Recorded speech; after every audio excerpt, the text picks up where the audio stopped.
Lord இயேசு கிறிஸ்துவின் நாமத்துக்கு ஸ்தோத்திரம் உண்டாவதாக. இன்னைக்கான தேவ வார்த்தை எஜேக்கியேல் 10வது அதிகாரம் 13வது வசனத்தை நீங்கள் பாருங்கள். அந்த சக்கரங்களையே பார்த்து, சக்கரமே என்றுமே ஒருவன் கூப்பிடுகின்ற சத்தத்தையே கேட்டேன். எஜேக்கியேலுக்கு நீங்கள் பார்க்கும்போது தேவன் தரிசனங்களை கொடுத்தார். கேருபீன்கள் சேராபீன்கள் பார்க்குற ஒரு தரிசனம் எஜேக்கியேலுக்கு ஆண்டவர் கொடுத்தாரு. அதில் எஜேக்கியேல் ஒரு சக்கரத்தை பார்க்குறாரு. அந்த சக்கரம் பார்க்கும்போது அந்த சக்கரத்துக்கு சுற்றிலும் கண்கள் இருந்தது அப்படின்னு சொல்லி நம்ம வேதத்தில் வாசிக்கிறோம். அந்த சக்கரத்தில் ஒரு ஒண்டி சக்கரமே வச்சுக்கோங்க. அந்த சக்கரத்தில் சுற்றிலும் பார்த்திங்கன்னா கண்கள் இருந்தது அப்படின்னு சொல்லி, அப்போது அது எஜேக்கியேலுக்கு ஆண்டவரை காட்டியிருக்கிறார். அதே போல் நம்ம செய்த பாவங்களோ அக்கிரமங்களோ சாபங்களோ என்ன இருந்தாலும் சரி, ஒவ்வொரு காரியங்களும் தேவனை பார்த்து கொண்டு இருக்கிறார். தேவன் என்ன பண்ணுறாருன்னா, நம்ம நினைக்கிறோம் தேவனுக்கு ரெண்டே கண்கள் அப்படின்னு சொல்லி. இல்லைங்க, தேவன் அந்த சக்கரங்களுக்கெல்லாம் கண்கள் இருந்ததை பாருங்கள். அதே போல் தேவன் நம்ம செய்கிற ஒவ்வொரு காரியங்களும் தேவன் ஒவ்வொரு நாளும் பார்த்து கொண்டு இருக்கிறார், அது கவனித்து கொண்டு இருக்கிறார் அப்படின்னு சொல்லி நம்ம பார்க்குறோம். ஒரு வாகனத்துக்கு ஒரு பிளேட்டானாலும் சரி, காரானாலும் சரி, ஸ்கூட்டரானாலும் சரி, அந்த சக்கரம் முன்னாடி போகும்போது தான் அதெல்லாம் நவரும். அதுபோல தான் நம்ம வாழ்க்கை முன்னாடி போகணும் அப்படின்னு சொன்னால் தேவன் நம்ம கேட்கணும், ஆண்டவரே நான் இந்த பலவீனத்தில் இருக்கிறேன், வியாதியில் இருக்கிறேன், கடனில் இருக்கிறேன், ஜெபிக்க முடியாமல் இருக்கிறேன், உங்களை பார்க்க முடியாமல், உங்கள் சத்தத்தை கேட்க முடியாமல் நான் இருக்கிறேன் ஆண்டவரே, என் சக்கரங்கள் முன்னாடி போகணும் ஆண்டவரே, நீர் என்னை எடுத்து நீர் பயன்படுத்தணும் அப்படின்னு சொல்லி நம்ம ஜெபிக்கும்போது கர்த்தர் என்ன பண்ண நம்ம ஜெபத்தை கேட்குற தேவனாக இருக்கிறார். அதே போல் நீங்கள் லாசர் நம்ம பார்க்குறோம். லாசர் பார்த்தா மரித்து போனார். 4 நாள் கழித்து அவர் வந்தவர் என்ன பண்ணார், அவங்க அழுகுறாங்க.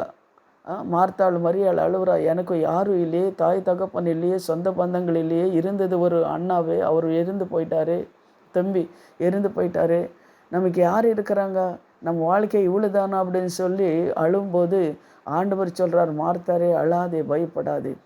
மார்த்தாள் ஆண்டவர் சொல்கிறாரு, உன்னை சகோதரன் மறுபடி எழும்புவான். அப்போது அவர் சொல்கிறான், ஆண்டவரே ஆமாம் தேவனே, நீங்கள் மறுபடி வரும்போது எல்லாரும் பரிசுத்தவான்கள் எழும்பும்போது என்னோட சகோதரன் கூட எழும்புவான் அப்படின்னு.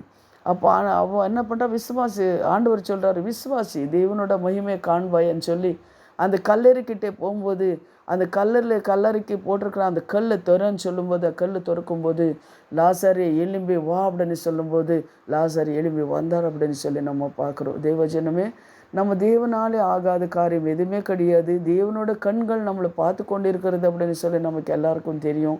அதனால் நம்ம என்ன பண்ணணும்னா, ஒவ்வொரு காரியங்களும் நம்ம செய்கிறதோ பேசுகிறதோ ஒவ்வொரு காரியங்களும் தேவன் பார்த்து கொண்டு இருக்கிறார். அவருக்கு பயந்து நம்ம வாழும்போது கர்த்தர் உங்களை ஆசீர்வதிக்கிறவராக இருக்கிறார்.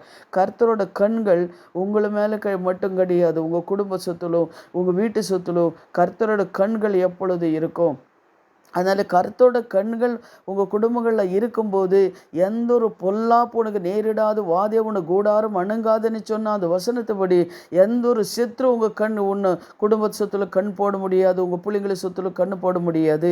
நம்ம இப்போ ஜெபிக்கலாம். ஸ்தோத்திரம் ஐயா, சர்வ வல்லமுள்ள தேவாதி தேவனே, ஆமேன் கர்த்தாவே, நீர் எஜேக்கியேல் காட்டின அந்த தரிசனம் ஆண்டவரே, ஸ்தோத்திர சுவாமி. ஆண்டவரே அப்பா, சக்கரங்கள் பார்த்து கர்த்தாவே, ஆண்டவரே ஸ்தோத்திரம், அந்த சக்கரங்களில் கண்ணுகள் இருந்தது, அதெல்லாம் கர்த்தாவே ஸ்தோத்திரமாப்பா பார்த்து அந்த எஜேக்கியேலுக்கு நீர் வெளிப்படுத்தின தேவன் கர்த்தாவே. ஆண்டவரே, யார் யார் இந்த வார்த்தைகளை கேட்டுக்கொண்டிருக்கிறாரோ அவங்களுக்கு கூட என்னென்ன கர்த்தாவே காரியங்கள்லாம் சுவாமி கண்கள் மூடிக்கொண்டிருக்கிறதோ அவங்களை கண்கள் நீங்கள் திறந்து அவங்க தேவைகளெல்லாம் என் தேவனை சந்தித்த கர்த்தாவே அவங்க நீர் ஆசீர்வதிக்கணும் கர்த்தாவே. அப்பா ஸ்தோத்திரம் கர்த்தாவே, என்னென்ன காரியங்களை கண் மூடி இருக்கிறதோ மறுபடி கர்த்தாவே அவங்களுக்கு கண்களை திறந்து அவங்களுக்கு பலனை கொடுத்த சுவாமி உங்கள் ராஜ்யத்துக்கு அவங்களை ஆயுதப்படுத்தி இன்னும் அநேக ஜனங்களுக்கு ஆசீர்வாதமாக அவங்க இருக்கா. அவங்க தேவைகளெல்லாம் என் தேவனை சந்திக்கிற கிருபைக்காக நன்றி. இன்னைக்கு கர்த்தாவே நல்ல காரியங்கள் செய்யும்போது கர்த்தர் கூட இருங்க. பிறந்த நாள் வெட்டிங் டே இருக்கும்போது கூட கர்த்தர் கூட இருந்து அவங்களை ஆசீர்வதிக்கிற கிருபைக்காக தேவனுக்கு நாங்கள் நன்றி செலுத்துகிறோம் சுவாமி. ஏசையா நன்றி. இயேசுவின் நாமத்தினாலே ஜெபிக்கிறோம் என் ஜீவனுள்ள நல்ல பிதாவே, ஆமேன் ஆமேன். God bless you. கர்த்தர் உங்களை ஆசீர்வதிப்பார். இந்த வார்த்தைகள் இன்னும் ஜனங்களுக்கு அனுப்புங்க, இது ஒரு ஊழியன்னு சொல்லி அனுப்புங்க. கர்த்தர் உங்களை ஆசீர்வதிப்பார். ஆமேன்.